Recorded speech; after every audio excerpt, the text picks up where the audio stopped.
नमस्ते दोस्तों, स्वागत है आपका अपने YouTube चैनल परीक्षा अकेडमी पे। अभी तक हम लोग ने संधि पढ़ा हुआ है, लेकिन आज हम लोग पढ़ेंगे समास। क्या पढ़ेंगे? समास। और वैसे हम लोग ने बहुत से टॉपिक पढ़ के खत्म कर लिया है, तो अब बारी आती है समास की। समास एक बहुत ही महत्वपूर्ण टॉपिक है। इससे हर एग्जाम में अच्छे अच्छे क्वेश्चन बनते रहते हैं। हमेशा 1-2 नंबर के क्वेश्चन आते हैं और कभी कभी ये फंसा भी देता है। तो इसलिए हम लोग समास को अच्छे से पढ़ के क्लियर कर लेते हैं। इसका कहाँ पे कैसे क्या क्या अपवाद पूछता है, क्या क्या नहीं पूछता है, उसको हम लोग आज देख लेते हैं। तो चलिए आज हम लोग पढ़ेंगे समास। समास सबसे पहले हम लोग जान लेते हैं समास का शाब्दिक अर्थ, यानी समास का शाब्दिक अर्थ क्या होता है। तो चलिए लिख लेते हैं शाब्दिक अर्थ।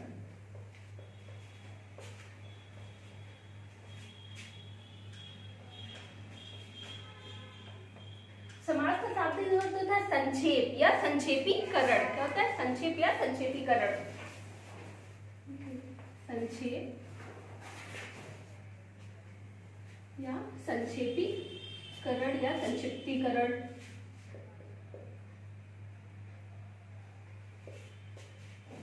संक्षिप्तीकरण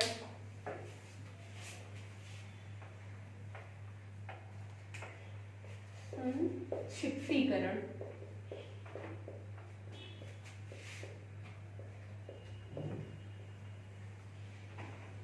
अब ऐसा कहा क्यों गया है कि शाब्दिक अर्थ समास का संक्षेप या संक्षिप्तीकरण क्यों होता है? क्योंकि समास क्या होता है, जो कई शब्दों का अर्थ एक शब्द में मिलाकर देता है। एक शब्द मिलाकर देता है संक्षेप में, अर्थात अपनी बात संक्षेप में कहता है। इसलिए इसे हम लोग शाब्दिक अर्थ क्या निकालते हैं? संक्षेप या संक्षिप्तीकरण। तो इसी हिसाब से इसकी परिभाषा भी क्या होगी? दो या दो शब्दों के मेल से जो सार्थक शब्द बनता है उसे हम क्या बोलते हैं? समास बोलते हैं। अर्थात दो या दो से अधिक शब्दों से बने हुए सार्थक शब्द को समास कहते हैं। तो इसकी हम लोग लिख लेते हैं परिभाषा।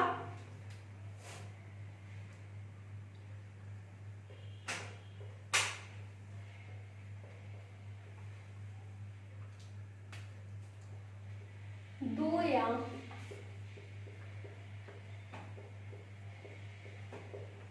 दो से अधिक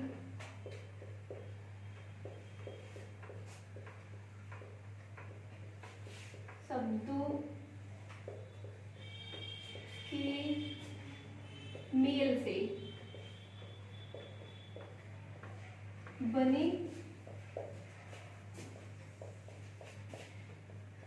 सार्थक, ध्यान दीजिएगा, सार्थक अर्थात जिसका कोई अर्थ लिखे, सार्थक शब्द को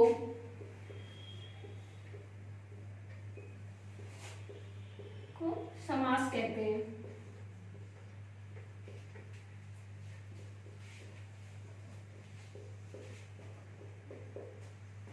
तो दो या दो से अधिक शब्दों के मेल, शब्दों यानी पद कुछ भी के मेल से बने सार्थक शब्द को समास कहते हैं। और यहीं पे क्लियर कर लीजिए, संधि में वर्णों का मेल होता है। समास में शब्दों का मेल होगा, लेकिन संधि में किसका मेल होगा? वर्णों का। तो दोस्तों ध्यान रखिएगा, समास में दो शब्दों का मेल होता है और संधि में वर्णों का मेल होता है। अगर आपसे एग्जाम में क्वेश्चन बन भी जाता है कि समास में मेल होता है, ऑप्शन आ जाएगा दो शब्दों का, दो वर्णों का, तो आप हमेशा लगाइएगा दो शब्दों का। और यहीं पे अगर आप संधि का पूछ ले कि संधि में होता है मेल, तब आप लगाएंगे दो वर्णों का। तो ये चीज हमेशा दिमाग में रखिएगा। अब चलिए इसका हम लोग उदाहरण देख लेते हैं।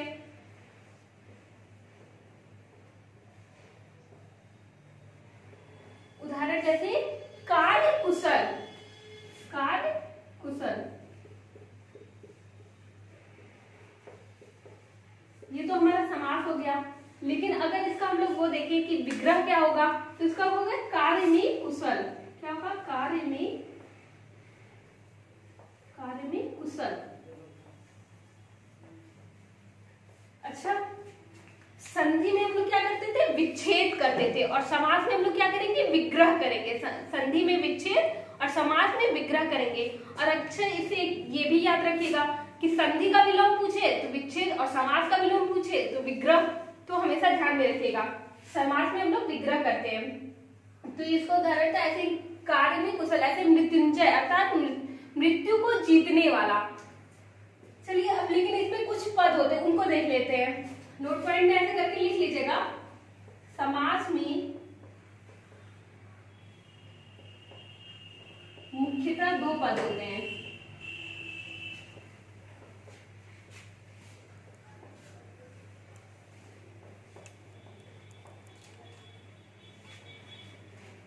समास में मुख्यतः दो पद होते हैं। तो पहला पद कौन सा होगा? पहले पद को हम लोग बोलेंगे पूर्व पद। क्या बोलेंगे? पूर्व पद। और दूसरे पद को क्या बोलेंगे? उत्तर पद। क्या बोलेंगे? उत्तर पद। समास दो शब्दों से बोले ना, दो शब्दों से मिलकर बना होता है। तो पहले पद को क्या बोलेंगे? पूर्व पद। पूर्व पद यानी पहला पद, पूर्व पद अर्थात पहला पद, पहला पद या पहला शब्द। और उत्तर पद यानी बाद, बाद आने वाला पद जो होता है, बाद वाला पद।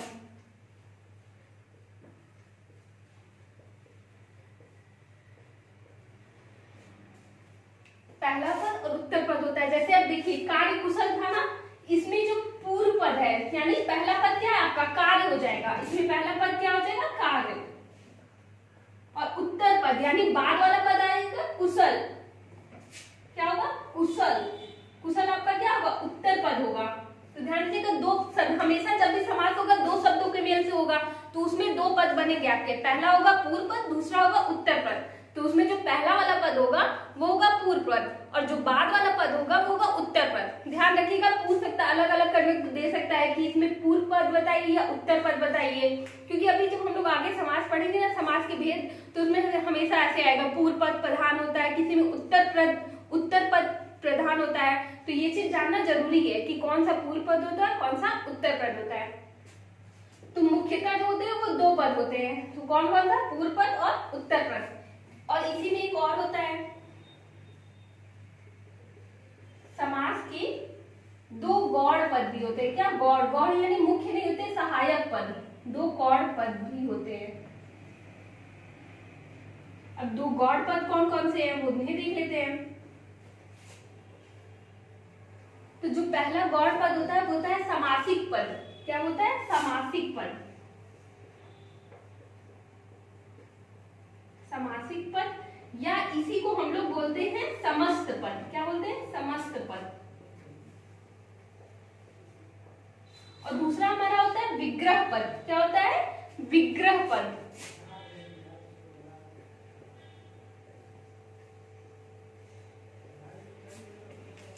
दूसरा हमारा क्या होता है? विग्रह पद होता है। तो अब जैसे देख लीजिए, समासिक पद क्या होता है? जिसमें समास होता है, अर्थात दो शब्द मिलकर जो समास बनता है उसे हम बोलते हैं समासिक पद।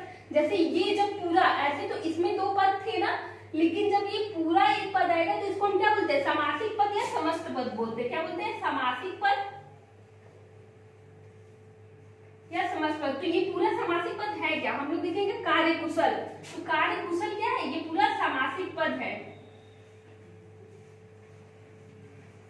और विग्रह पद हमारा क्या हो जाएगा? विग्रह पद अर्थात जो संबंध बताए, अर्थ बताए उसका, यानी जो विग्रह करने में हमें जो पद प्राप्त होता है उसी को हम क्या बोलते हैं? विग्रह पद। जो ये पूरा पद है कार्य में कुशल, इसमें तो ये हमारा क्या हो जाएगा? विग्रह पद हो जाएगा। तो इसमें क्या हो जाएगा? कार्य में कुशल।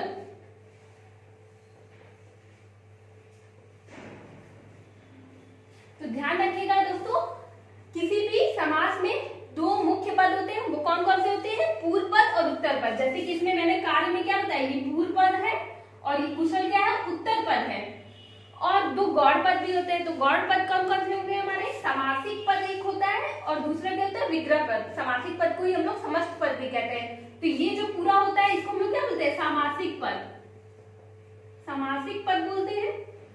और ये जो पूरा अर्थ बताने वाला, अर्थात संबंध बताने वाला, जो उसको पूरा परिभाषित करे, उसको हम लोग क्या कहेंगे? विग्रह पद। तो अगर आपसे इस हिसाब से भी कहीं पूछता है तो बिल्कुल क्लियर होगी, आप अच्छे से उसका जवाब दे पाएंगे। तो हमेशा ध्यान रखिएगा ये चीजें। चलिए अब इसके हम लोग पढ़ते हैं कि भेद कितने होते हैं, समास के भेद।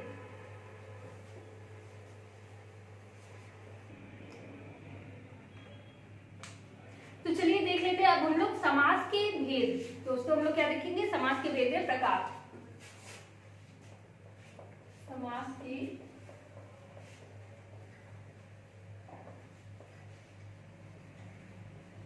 भेद।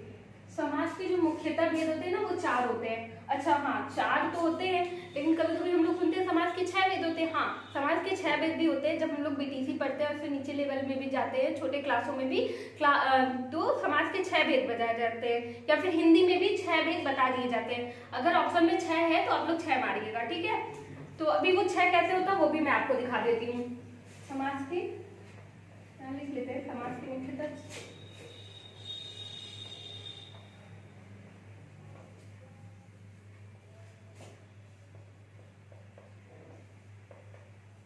6 वेद, 4, अभी आप 4 लिखिएगा, 4 वेद होते हैं।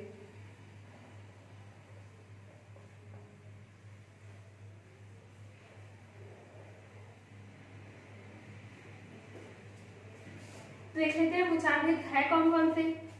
तो आप जब देखेंगे तो आपका पहला भेद होगा अव्ययी भाव समास। कौन सा होगा? अव्ययी, अव्ययी भाव समास।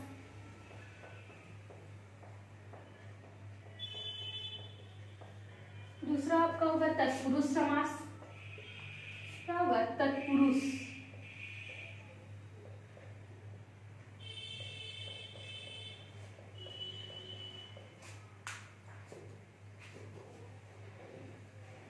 तीसरा होगा आपका द्वंद्व समास। क्या होगा? द्वंद्व समास, द्वंद्व समास। और चौथा आपका होगा बहुव्रीहि समास।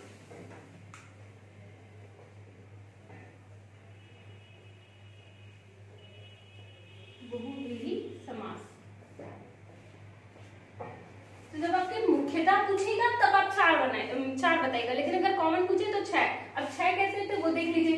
तत्पुरुष के भी 2 भेद होते हैं। कौन कौन से होते हैं? एक होता है कर्मधारय समास, इसको अलग कलर से लिख देते हैं। एक होता है कर्मधारय समास,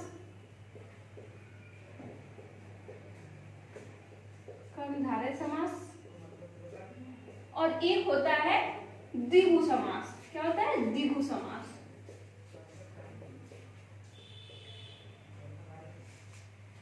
तो इसके भी तत्पुरुष के ही जो ये 2 भेद बताए जाते हैं, कर्मधारय और द्विगु, इन्हीं दोनों को मिला के समास के 6 भेद, पूरे 6 भेद बताए जाते हैं। तो ध्यान रखिएगा, वो आपको जहां पे 6 लगेगा आप 6 लगाइएगा, नहीं तो मुख्यतः जो होते हैं 4 और नहीं तो 6 भेद होते हैं, कर्मधारय और द्विगु समास।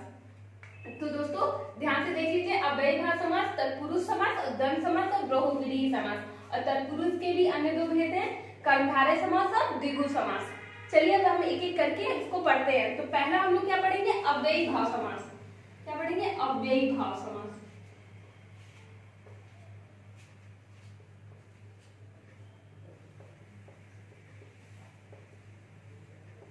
इसमें नाम में ही छुपा है अव्यय। तो जहां पे इसमें सबसे, लेकिन पहले ये समझिएगा, इसमें क्या होता है? पहला पद यानी पूर्व पद प्रधान होता है और अव्यय होता है। इसको की पॉइंट करके लिख लीजिएगा। इसमें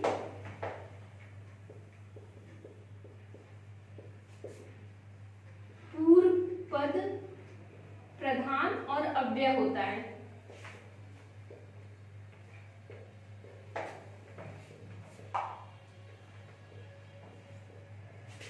अव्यय, अव्यय, अव्यय क्या होता है? पूर्व पद प्रधान और अव्यय होता है।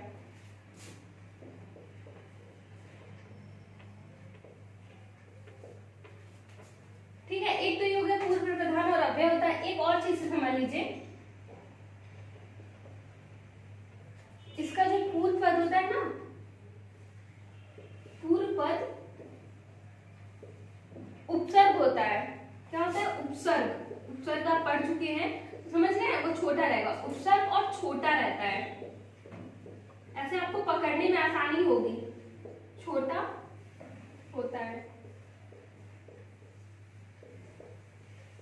और हाँ, जहां भी कहीं एक ही शब्द 2 बार आए, जब एक शब्द 2 बार आए,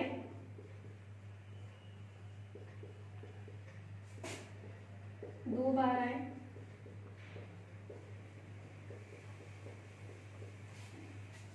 इसी को हम बोलते हैं द्विरुक्ति पद। क्या बोलते हैं? द्विरुक्ति पद।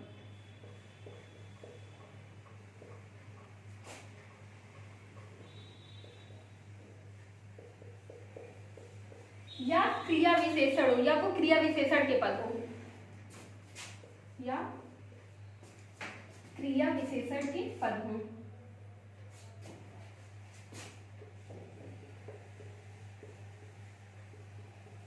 क्रिया विशेषण आपको पहले बताया जा चुका है, जो क्रिया की विशेषता बताते हैं। ये सब चीज की प्लेलिस्ट में वीडियो बन चुकी है, तो अगर आपको कहीं भी दिक्कत हो तो उसको जाके एक बार देख लीजिएगा जरूर से। या क्रिया विशेषण हो,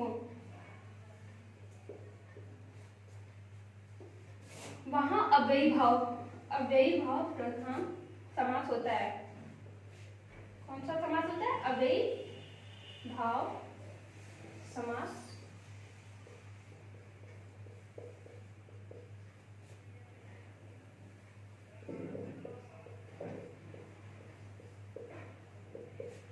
तो दोस्तों ये 3 चीज जरूर याद रखिएगा। इसमें पूर्व पद जो रहता है प्रधान, पूर्व पद हमेशा प्रधान रहेगा और अव्यय होगा, ठीक है, अव्यय होगा। और दूसरी चीज पूर्व पद उपसर्ग रहता है, यानी जो अव्यय रहता है वो क्या रहता है? उपसर्ग। अधिकतर आपको उपसर्ग देखने को मिलेगा और वो छोटा ही रहेगा। उपसर्ग मैंने पढ़ाया था तो वो छोटे ही रहते हैं।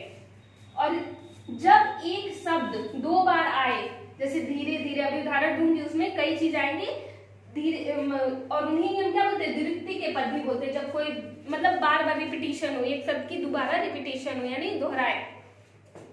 या क्रिया विशेषण हो, या वो पद क्या हो? क्रिया विशेषण हो, तो उनमें क्या होगा? अव्ययी भाव समास ही होगा। तो ये चीज हमेशा ध्यान रखिएगा, इससे आपका अव्ययी भाव समास कभी नहीं गलत होगा। इसको उदाहरण देख लीजिए।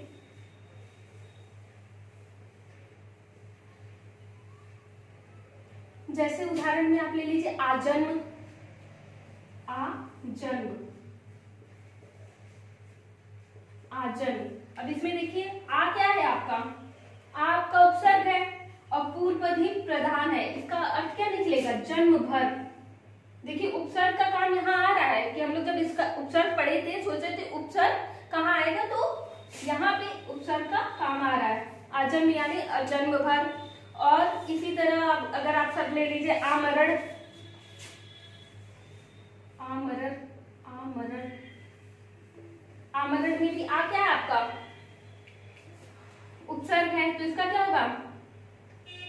मृत्यु, मृत्यु पर्यंत, यानी आमरण यानी मृत्यु पर्यंत। अगर अब देखिए एक तो ये हो गया उपसर्ग वाला, एक अगर आपको पकड़ना है कि द्विरुक्ति के बाद मतलब यानी 2 शब्द जब रिपीट हो, जैसे दिनों दिन,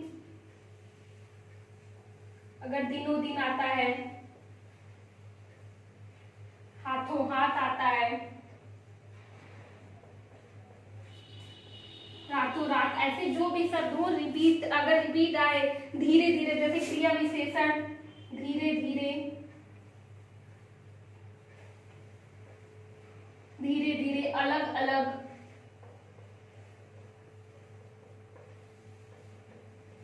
ये सब भी अगर आते हैं तो आपका क्या होगा? वो अव्ययी भाव समास होगा। क्या होगा? अव्ययी भाव समास होगा। ऐसे ही भर पेट अगर आ गया तो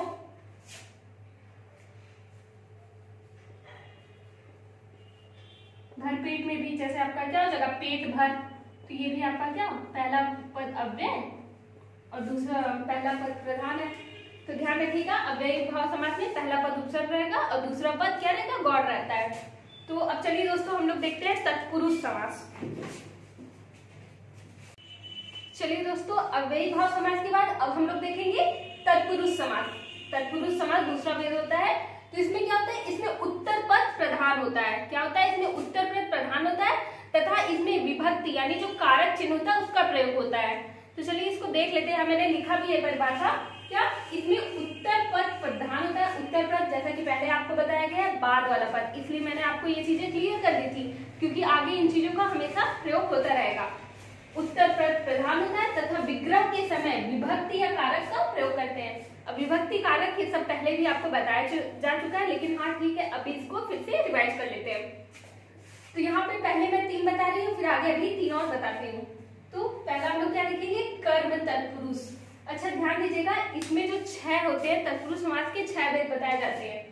उसमें जो कारक होते हैं, कारक 8 होते हैं उसमें, लेकिन आपका कर्ता कारक और लास्ट का जो संबोधन, उन दोनों को छोड़ दिया जाता है। उन दोनों को छोड़कर बाकी के बीच के जो 6 होते हैं उनको तत्पुरुष समास में लिया जाता है। तो इस हिसाब से भी आप याद कर लीजिएगा। तो पहला क्या होगा, कर्म तत्पुरुष। क्या होगा, कर्म तत्पुरुष। इसका चिन्ह क्या होता है, कर्म को, यानी मैंने बताया था ना कर्ता नहीं कर्म को, तो कर्म का चिन्ह क्या होता है, को।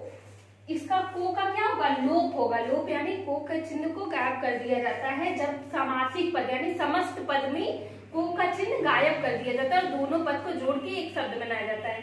जैसे मनमोहक, मनमोहक, यहाँ मनमोहक देख रहे हैं, मनमोहक में को का चिन्ह गायब है, लेकिन यहीं पे जब हम इसका विग्रह करेंगे तो इसका विग्रह क्या होगा, उस जो कारक चिन्ह उसको हम लोग जोड़ देंगे। मन को मोहने वाला, मनमोहक अर्थात मन को मोहने वाला।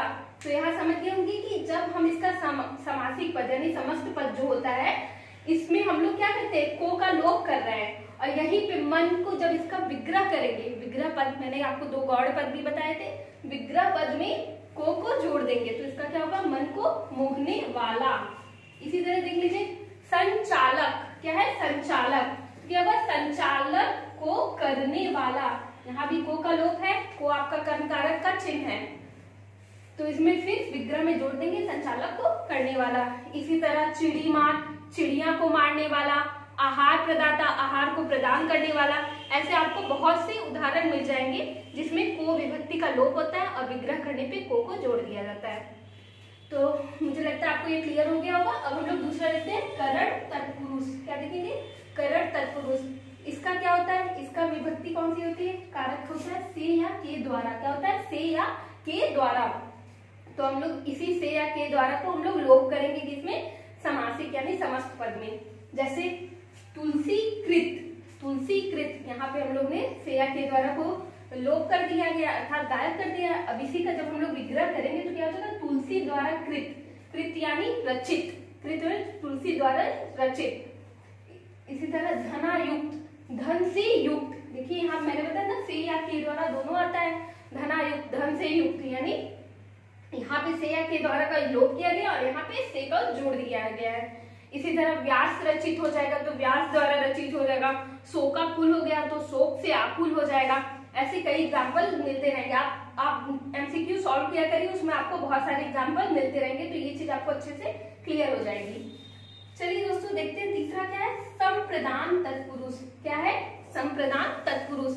इसका विभक्ति चिन्ह क्या होता है, के लिए या के वास्ते। क्या होता है, के लिए या के वास्ते।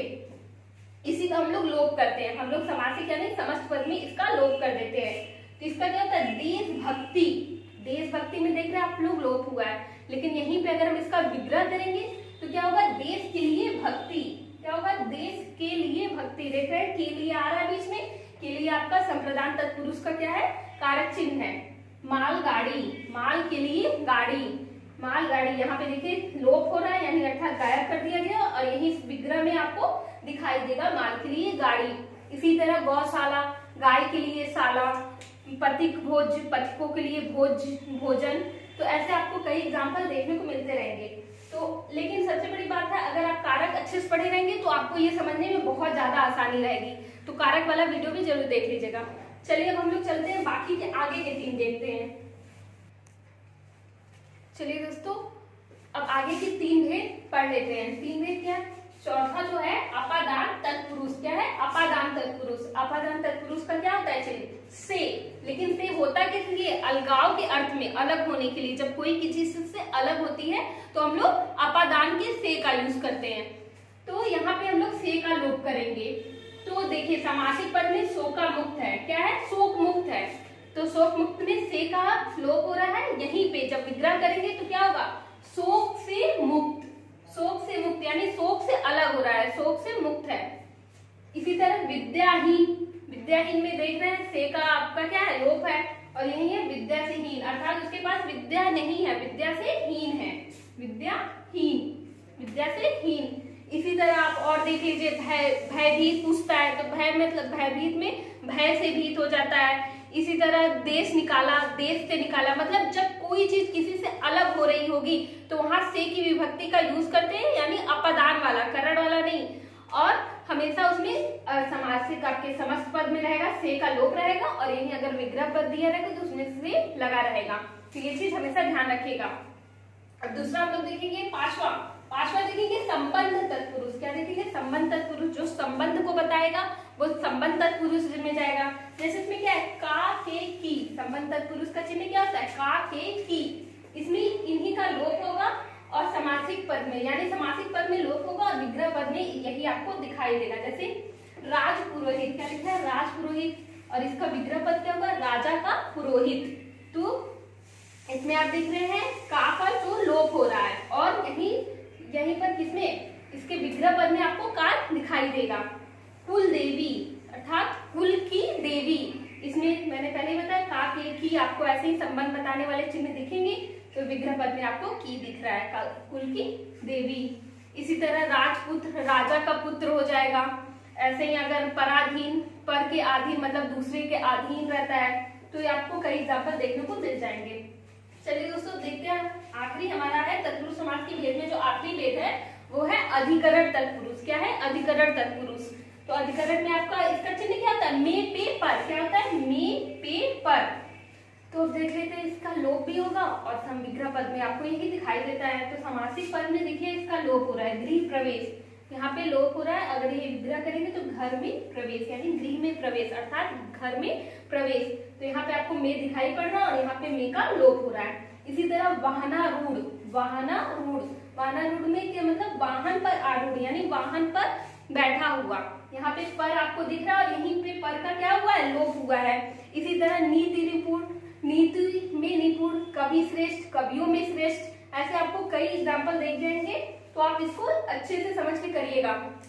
और हाँ, ध्यान रखिएगा, अगर पूछ ले तत्पुरुष समास के भेद में, अगर आपको ऑप्शन बन जाता है कि जैसे बन गया कि कौन कौन से भेद है, पहला दे दिया कर्म तत्पुरुष, दूसरा दे दिया अधिकरण तत्पुरुष, तीसरा दे दिया कर्ता तत्पुरुष, और चौथा अगर संप्रदान दे दिया, तो पूछेगा इसमें से कौन सा तत्पुरुष समास का भेद नहीं है, तो आप कर्ता लगाएगा। क्योंकि मैंने आपको पहले ही बताया कि इसमें कर्ता और संबोधन को छोड़ दिया जाता है, बाकी आपके जितने कारक है उनको लिया जाता है। तो ये चीज भी आप ध्यान में जरूर रखिएगा और इनकी विभक्ति अच्छे से याद करिएगा। समस्त पद में आपको विभक्ति का लोप मिलेगा और विग्रह पद में आपको विभक्ति देखने को मिलेगी। तो ये था हमारा तत्पुरुष समास। अभी बाकी के जो 3 भेद बचे हुए उनको हम लोग पढ़ेंगे नेक्स्ट वीडियो में। दोस्तों उनको हम लोग नेक्स्ट वीडियो में पढ़ेंगे। और आज का वीडियो हमारा, आज की क्लास हमारी यही समाप्त होती है। अगर आपको किसी भी समास में कोई डाउट हो तो कमेंट बॉक्स में जरूर पूछिएगा। हमारा साथ देने के लिए, हमसे जुड़ने के लिए बहुत बहुत धन्यवाद। जय हिंद, जय भारत।